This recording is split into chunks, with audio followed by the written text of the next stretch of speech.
প্রথমেই বলি, সৌমিত্র খাঁকে নিয়ে প্রোপাগান্ডা করার কোনো যুক্তি আছে? সৌমিত্র খাঁ যেখানেই আছে সেখানেই আছে। তাই যারা প্রোপাগান্ডা ছড়াচ্ছে তাদেরকে বলি, মিডিয়া যারা সাংবাদিকতা করছেন তাদের কাছে আমার অনুরোধ, সত্য পরিবেশন করুন।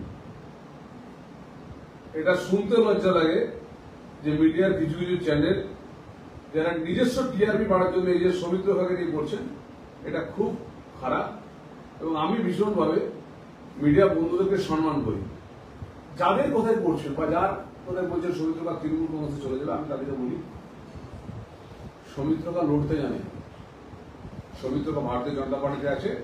নরেন্দ্র মোদীর প্রতি বিশ্বাস, অমিত শাহজির পারদর্শিতা, হেমন্ত বিশ্ব শর্মার মতন একজন দাদাকে পেয়েছে। তাই এখানে সুনীল বনসালের মতন মানুষকে পেয়েছে। তো এখানে চিন্তা করার কোনো যুক্তি নেই। আমার রাজ্যের সমস্ত নেতৃত্বরা সব একসাথে আছি। এদের প্রোপাগান্ডা ছড়াবেন না। আমার সমস্ত সাংবাদিকদের অনুরোধ, আপনারা আমার সঙ্গে দেখা পাননি, আপনারা আমার সঙ্গে কথা বলেননি, এই ধরনের প্রোপাগান্ডা ছড়াবেন না। তাহলে কি হলো? সৌমিত্র খান কি যাবেন কোথাও? 21শে জুলাইয়ের মঞ্চে কি তাকে দেখা যাবে?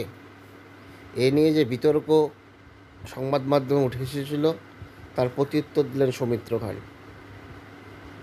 তার বিশ্বাস, তিনি মোদিজির প্রতি আস্থাশীল, তাই তিনি বিজেপি ছেড়ে কোথাও যাচ্ছেন আপাতত।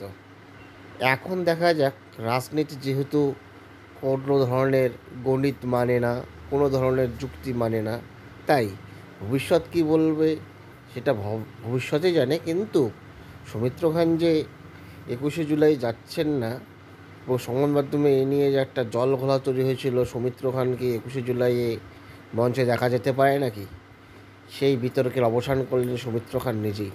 তার ফেসবুক পেজে এই বক্তব্যটি দিয়েছেন। ধন্যবাদ।